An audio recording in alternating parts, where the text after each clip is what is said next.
Divya Himachal TV में आपका स्वागत है। आप देख रहे हैं आज दोपहर हिमाचल। आइए शुरुआत करते हैं दोपहर तक की कुछ चुनिंदा खबरों से। Good afternoon bulletin is brought you by Abhilashi group of institution, Ner Chowk, Mandi. Congress किसको दे रही टिकट, किन नेताओं की चमकने वाली है किस्मत, शिमला में मंथन के बाद कहां को निकले राठौर। बिलासपुर की इस पंचायत में झाड़ियों में नवजात के मिलने से सनसनी। यहां वन वे कड़ाई से होगा लागू, गलत एंट्री में गाड़ी दौड़ाई तो खैर नहीं। आशा कुमारी शिमला में और देखो घर पर क्या हो गया। सोलन को जाम से बचाने के लिए मिल गई ये संजीवनी। अब समाचार विस्तार से। हिमाचल प्रदेश कांग्रेस कमेटी की चुनाव समिति की बैठक शनिवार को कांग्रेस ऑफिस में हुई। इसमें पार्टी के सहप्रभारी संजय दत्त और प्रदेश अध्यक्ष कुलदीप राठौर समेत सभी वरिष्ठ नेता मौजूद रहे। इस बैठक में चर्चा के बाद प्रदेश कांग्रेस अध्यक्ष कुलदीप राठौर और सहप्रभारी संजय दत्त दिल्ली रवाना हो रहे हैं ताकि मंडी संसदीय सीट और 3 विधानसभा सीटों पर होने जा रहे उपचुनाव के प्रत्याशी तय किए जा सकें। बैठक के बाद पता चलेगा कि कांग्रेस हर सीट पर पैनल बनाएगी या एक नाम ही दिल्ली भेजेगी। मंडी सीट पर पूर्व सांसद प्रतिभा सिंह का नाम सबसे आगे है। आश्रय शर्मा और कौल सिंह के नाम भी चर्चा में हैं, जबकि विधानसभा सीटों पर अर्की को छोड़कर बाकी नाम लगभग तय हैं। जुब्बल कोटखाई में रोहित ठाकुर और फतेहपुर में भवानी पठानिया को पार्टी प्रत्याशी बनाने जा रही है। अर्की में राजेंद्र ठाकुर बनाम संजय अवस्थी में से चयन होगा। अभिलाषी university Chailchowk, Mandi. Only university promoted and managed by Himachali persons and to get UGC approval in first instance. 7 years of finest existence. Excellent facility, modern labs, finest infrastructure in the state with conducive ambience for education.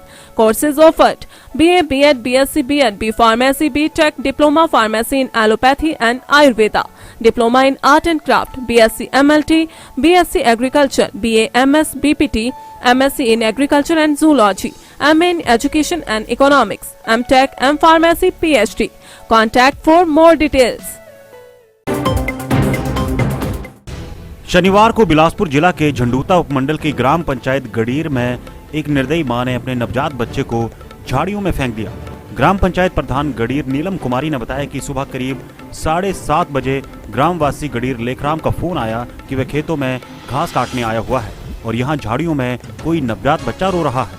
इसके बाद प्रधान नीलम कुमारी ने police को सूचित किया और police की मदद से उसे बरठिया अस्पताल पहुंचाया, जहां से उसे क्षेत्रीय अस्पताल बिलासपुर भेज दिया गया। फिलहाल नन्ही जान सुकुशल है और पुलिस इस नवजात बच्चे को इस तरह फेंक कर जाने वाले लोगों की खोजबीन में जुट गई है। दिव्य हिमाचल टीवी के लिए शाहतलाई से तरसेम राणा की रिपोर्ट।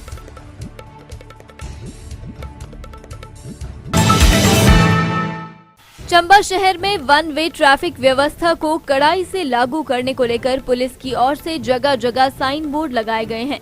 इसके अलावा शहर में सीसीटीवी कैमरे की तीसरी आंख का पहरा भी बैठाया गया है। ट्रैफिक पुलिस कर्मचारियों की ओर से लोगों को वन वे ट्रैफिक व्यवस्था के प्रति जागरूक कर नियमों की पालना का पाठ भी पढ़ाया जा रहा है।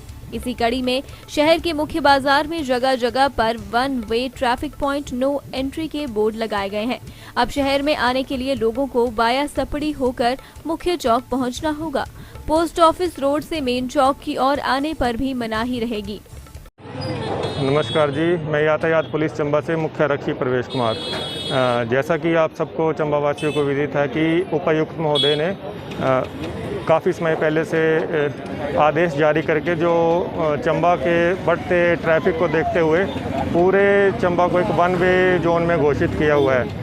उसके उपलक्ष्य पे हमने जगह जगह पे वन वे साइन बोर्ड लगाए हैं ताकि जो उनका उल्लंघन करेंगे उसके बाद तो उनको फिर उसके एमबी एक्ट के अनुसार उनके चालान किए जाएंगे और ज़्यादा भीड़ भाड़ ना पड़े। इसके लिए यहाँ से सभी प्रकार के वाहनों को सारी आवाजाही रोकी गई है और जो ऊपर की तरफ जाएंगे तो वो बाया सपड़ी होके जो पीपल के पेड़ के पास से रास्ता गया वहाँ से सारे वाहन वहाँ से जाएंगे और यहाँ से नीचे को पूरा घूम के नीचे आएंगे और जो पोस्ट ऑफिस से रास्ता गया म्यूज़ियम रोड की तरफ, वहाँ से सारे बाइक्स जो भी पहले सीधे पोस्ट ऑफिस से मेन चौक की तरफ आ जाती थी, वो सारी बाइक्स गाड़ियाँ जो भी हैं, सभी प्रकार के वाहन जो हैं वो पूरा घूम के गोल चक्कर काट के इधर आएंगे।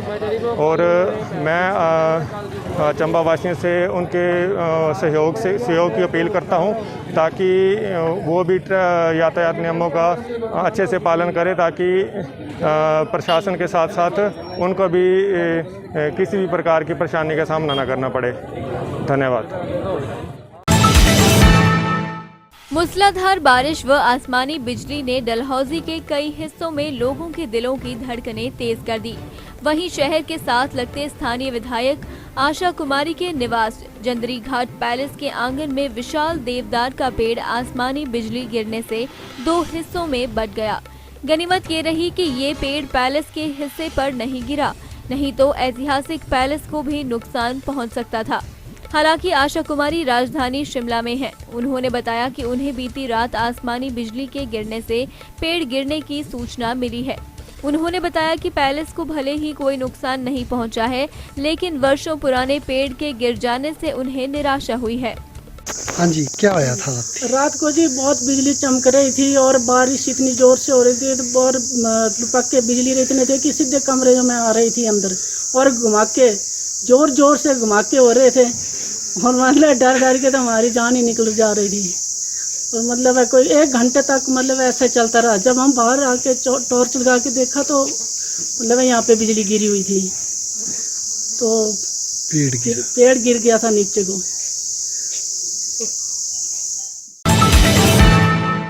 सोलन बाईपास ओवरब्रिज से वाहनों का आवागमन शुरू हो गया है।